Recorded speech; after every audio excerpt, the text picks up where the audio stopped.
Malaysia की जो लड़की है वो मुझसे सेट हो गई है। मलेशिया की ये लड़की बिल्कुल मेरे पीछे ही पड़ गई है, मुझे जाने नहीं दे रही है। लड़की ने पे कर दिया और वो वीडियो में बहुत ज़्यादा कंफर्टेबल लग नहीं रही थी इस चीज़ के लिए, लेकिन फिर भी उसने किया और उसने कैश दे दिया।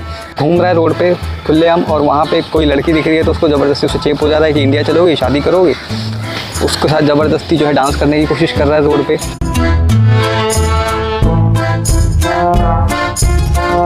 इस वीडियो में आज हम शेयर करेंगे कैसी ट्रैवल ब्लॉगिंग स्ट्रैटेजी जिससे आपका जो यूट्यूब चैनल है वो बहुत तेज़ी से ग्रो हो सकता है। और इसके लिए मैंने एक केस स्टडी की है सोनी ट्रैवलिंग यूट्यूब चैनल के बारे में। ज़्यादातर लोग अभी तक जान गए होंगे क्योंकि कुछ लोगों ने मेरे चैनल पे कमेंट भी किया था कि उसके ऊपर वीडियो बनाओ, तो इसी वजह से मैं ये वीडियो बना रहा हूँ। ठीक है, और क्योंकि कुछ पर्सनल रीजन्स की वजह से मैं अभी ट्रैवल नहीं कर पा रहा हूँ, तो इस वजह से मैंने सोचा कि अभी जो केस स्टडीज़ हैं उसको जारी रखते हैं, उन वीडियोज़ को जारी रखते हैं। तो ये जो वीडियो है यहाँ पर मैं शेयर करने जाऊँगा कि किस तरह से जो सोनी ट्रैवलिंग यानी सुमित सोनी जो नाम का व्लॉगर है, किस तरह से उसने अपनी जो जर्नी है उसको आगे बढ़ाया है और किस तरह से उसने अपने चैनल को बहुत तेज़ी से ग्रो करना शुरू किया है। काफ़ी समय पहले की बात है, मैंने एक वीडियो मेरे न्यूज़ फीड में आया था जिसमें नॉर्थ ईस्ट के कुछ वीडियोस थे जिसमें कुछ क्रिंज सा थंबनेल था जिसमें लिखा हुआ था कि ये जो लोकल लड़की है वो मेरे से शादी करने के लिए तैयार हो गई है। वीडियो में देखा तो उतना कोई बहुत खास था नहीं, तो बेसिकली पूरी तरह से ये क्लिकबेट था। ठीक है, तो अंदर उतना कोई ख़ास नहीं था। कुछ ऐसी चीज़ें भी हैं जो प्रोज हैं और कुछ ऐसे कॉन्स भी हैं इस पर्सन के बारे में जो मैं आज शेयर करूंगा कि जो मुझे लगता है कि थोड़ा सा नेगेटिव है, लेकिन बहुत सारी ऐसी स्ट्रेंथ है इस बंदे के अंदर जिसकी वजह से जो है इसका चैनल बहुत तेज़ी से ग्रो होने की स्पीड पकड़ रहा है। जैसे कि मैं अपनी पुरानी वीडियोस में शेयर करता भी आया हूँ कि जब काफ़ी समय पहले जब यूट्यूब व्लॉगर्स उतने नहीं हुआ करते थे तो कोई भी बहुत आसानी से वायरल हो जाता था और फेमस हो जाता था, लेकिन अभी के टाइम पे अगर आप अपना कोई भी सोशल मीडिया कंटेंट या फिर यूट्यूब चलाना चाहते हो तो आपके पास एक प्रॉपर स्ट्रैटेजी होनी चाहिए। और ये जो सोनी ट्रैवलिंग का जो यूट्यूब चैनल है, ये जो व्लॉगर है सुमित सोनी, इसने बहुत ही शानदार स्ट्रैटेजी फॉलो की है। और उस स्ट्रैटेजी का जो सबसे पहला पॉइंट ये था कि एक तो ये एक्सट्रीम ट्रैवलिंग कर रहा है। ठीक है, इसमें क्या है कि ना तो ये होटल में कहीं स्टे करता है, ना ही ट्रैवलिंग के लिए बहुत महंगे साधन यूज़ करता है जैसे फ़्लाइट्स या फिर कुछ भी ट्रेन्स। बेसिकली हिच हाइकिंग करता है, जो कि मैं ये कहूँगा कि काफ़ी ज़्यादा बेसिक चीज़ है अगर आप ट्रैवल व्लॉगिंग में जाना चाहते हो, क्योंकि जो कॉस्ट है वो उससे रिड्यूस होते हैं। दूसरी चीज़, जो आपका जो एक्सट्रीम जो ट्रैवलिंग है, जो स्ट्रगल्स है, वो जब लोग आपके ऑडियंस जब देखते हैं तो उससे वो थोड़ा सा इंप्रेस होते हैं, वो तो उसको आपको देखना चाहते हैं, उस स्ट्रगल को और भी ज़्यादा देखना चाहते हैं, क्योंकि ऐसी भी कोई भी चीज़ जो लोग नहीं कर सकते हैं उसको देखना भी पसंद नहीं करते हैं। जैसे कि हिच हाइकिंग के थ्रू या फिर कैंपिंग में रहने की वजह से जो खर्चे कम हो रहे हैं, इस वजह से बहुत सारे लोगों को अंदर से ऐसा फील आता है कि हम भी ऐसा कर सकते हैं। तो उस चीज़ को सीखने के लिए भी कई बार लोग उस चीज़ को, उस कंटेंट को देखना शुरू कर देते हैं। तो ये तो थी उसकी पहली स्ट्रैटेजी। आप अगर उसके चैनल पे जाओगे तो आप देखोगे कि ज़्यादातर वो जो है वो कैंप करता है, मतलब एक टेंट लिए रहता है, कहीं भी स्टे कर लेता है, किसी पेट्रोल पंप पे या किसी बस स्टेशन पे, किसी धार्मिक स्थान पे जैसे कि मस्जिद हो गई या फिर कोई गुरुद्वारा हो गया, कोई टेंपल हो गया, तो वहाँ पे वो थोड़ा सा कैंप कर लेता है और होटल के जो है खर्चे बचाता है। वहाँ के रेस्ट रूम वगैरह यूज़ करेगा, सर्विसेज यूज़ करेगा, ये सब करके वो किसी तरह से अपने जो खर्चे हैं वो बचा लेता है। अब दूसरी बात आती है, जो दूसरा जो पॉइंट है कि इस तरह की चीज़ें और भी लोग कर रहे हैं, तो यहाँ पे कंपटीशन है। तो कंपटीशन को बीट करने के लिए जो सेकंड उसने स्ट्रेटजी फॉलो की वो ये करी कि अपनी जो भी वीडियोस वो बनाता है ना, उसमें वो काफ़ी क्लिकबेट यूज़ करता है। जैसे कि इंडोनेशिया में इस लड़की ने मेरी हेल्प की, या फिर मुझे कोई गाड़ी नहीं मिल रही तो इस लड़की ने मुझे लिफ्ट दे दी। तो इस तरह के जो क्लिकबेट थंबनेल्स हैं वो यूज़ करता है।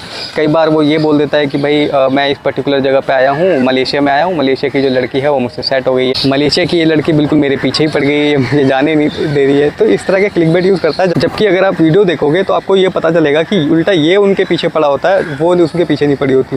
अगर हम प्रोस की बात करें तो इसके अंदर एक ख़ास बात ये है कि थोड़ा सा ये एक्सप्रेसिव है और काफ़ी आउटगोइंग है। मतलब जैसे कि ना ये बहुत आसानी से लोगों से बात कर लेता है। जैसे मैं जो कॉन्स की बात कर ही रहा था, जो वो लड़कियों के साथ चेप होने की भी बात है, उसके लिए भी जो ओवर कॉन्फिडेंस चाहिए होता है वो इसके अंदर, बंदे के अंदर पूरी तरह से भरा हुआ है। ठीक है, दूसरी चीज़, जैसे एक मैं वीडियो देख रहा था कि एक बस में ये चढ़ा वहाँ पे, और उस बस में क्या हुआ कि कार्ड एक्सेप्ट नहीं होते हैं और वो सिर्फ इंडोनेशियन जो वीज़ा कार्ड होते हैं वो सिर्फ उसी को एक्सेप्ट करते हैं, किसी बाहर के किसी और कार्ड को वो एक्सेप्ट नहीं करते हैं। तो हम जैसे कोई होगा वो वापस उतर जाएगा, कैश अरेंज करने की कोशिश करेगा, लेकिन उसने क्या किया कि उस बस में एक और पैसेंजर बैठी हुई थी, सिर्फ एक ही पैसेंजर थी, उससे उसने आगे बढ़ के बात की। उसने बोला कि यार मैं आपको कैश दे देता हूँ, आप अपने कार्ड से पे कर दो। तो उसने, लड़की ने पे कर दिया और वो वीडियो में बहुत ज़्यादा कंफर्टेबल लग नहीं रही थी इस चीज़ के लिए, लेकिन फिर भी उसने किया और उसने कैश दे दिया। तो बेसिकली अपना काम उसने निकलवा लिया, भले ही सामने वाला कंफर्टेबल हो या ना हो, तो इन सब चीज़ों को करने की वजह से क्या हो रहा है कि बहुत सारे जो लोग हैं वो उसको देखकर इम्प्रेस हो रहे हैं उन सब चीज़ों से।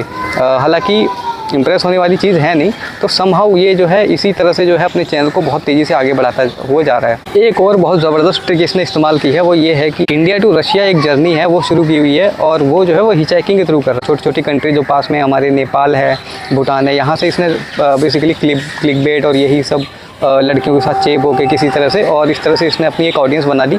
अब उसके बाद ये थाईलैंड में गया, उसके बाद वहाँ की जो एशिया की कंट्रीज़ हैं जैसे मलेशिया है, इंडोनेशिया है, इन कंट्रीज़ में घूम रहा है। वो यहाँ से घूमते हुए लाओस होते हुए ये जो है रशिया की ट्रिप जो है प्लान कर रहा है कि यहाँ से हिचहाइकिंग करते हुए ही ये रशिया निकल जाए, और उसको जो है किसी भी तरह की फ़्लाइट ना लेनी पड़े, बेसिकली लैंड बॉर्डर क्रॉसिंग है।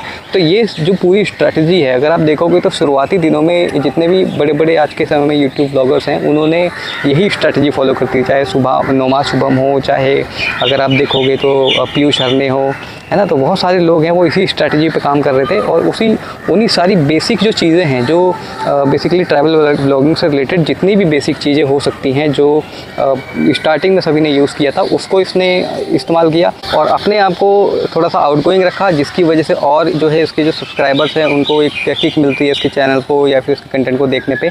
तो ये सारी चीज़ें जो हैं इसके जो चैनल को बहुत तेज़ी से ग्रो कर रही हैं, है ना। और वहीं पे बहुत सारे अगर आप एजुकेटेड लोग देखोगे जो काफ़ी एजुकेशन मतलब डिसेंट कंटेंट बनाते हैं, जैसे कि वो सिर्फ ट्रैवलिंग दिखाते हैं कि वो गए किसी पर्टिकुलर जगह पे, वहाँ के टूरिस्टिक प्लेस दिखा दिए, वहाँ की स्ट्रगल दिखा दी, वहाँ की हिस्ट्री थोड़ी सी बता दी।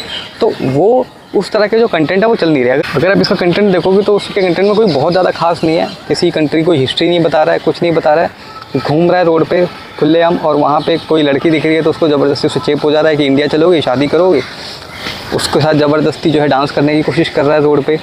और उन वीडियोस में अभी आप ध्यान से देखोगे ना वो लड़कियां कंफर्टेबल है नहीं बिल्कुल भी, लेकिन ये ज़बरदस्ती अनकंफर्टेबल कर रहा है। तो बेसिकली क्या है कि समहाउ इसका जो चैनल है अगर आप उस पर व्यूज़ देखोगे तो आराम से हर वीडियो पे 20 से 25 हज़ार एवरेज वीडियो आ जाती है। किसी वीडियो पे कम होती है, किसी पे कई बहुत ज़्यादा भी होती है, किसी पे लाख भी होते हैं, है ना। तो बेसिकली क्या है कि ऑन एन एवरेज 20 से 25 हज़ार जो व्यूज़ हैं वो बहुत आसानी से हर चैनल पे आ रहे हैं। तो मैं ये समझता हूँ चैनल की जो ग्रोथ है वो काफ़ी अच्छी है, क्योंकि बहुत सारे परमानेंट इसके ऑडियंस बन चुके हैं कि जो हर वीडियो पे 20 से 25 हज़ार व्यूज़ अभी करंटली आ रहे हैं। तो आने वाले फ्यूचर में जैसे क्या होता है कि और भी लोगों के फीड में जाता रहेगा, क्लिकबेट तो ये यूज़ कर ही रहा है, तो उसी तरह से और भी लोग जो हैं धीरे धीरे सब्सक्राइब करते चले जाएंगे और उसकी जो परमानेंट ऑडियंस में जो है एडिशन होती जाएगी। जैसे कि मैं अगर बात करूँ तो सब्सक्राइबर काउंट जब आपके मान लीजिए 1 लाख हैं तो उसमें से मुश्किल से 2000 या 3000 ही ऐसे बेसिकली ऑडियंस होती है जो परमानेंट होती है। तो बाकी के सारे सब्सक्राइब करके छोड़ देते हैं, लेकिन लगातार देखते नहीं है। मेरे भी चैनल पे करीब 2500 सब्सक्राइबर हैं, लेकिन 2500 व्यूज़ हर वीडियो पे नहीं आते हैं, तो मुश्किल से 200-300 इस तरह से आ जाते हैं।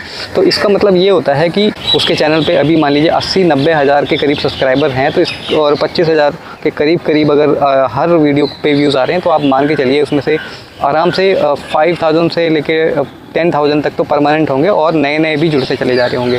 तो इस तरह से मैं ये कहूँगा कि जो ग्रोथ है वो काफ़ी अच्छी दिखाई दे रही है। तो आने वाले टाइम पे ये कोई बड़ी बात नहीं है कि काफ़ी अच्छा जो है बड़ा यूट्यूबर जो बन जाए वो, है ना। तो ये मेरी बेसिकली एक केस स्टडी थी सोनी ट्रैवलिंग यूट्यूब चैनल पे। बाकी आपको कैसा लगा आप मुझे ज़रूर बताना।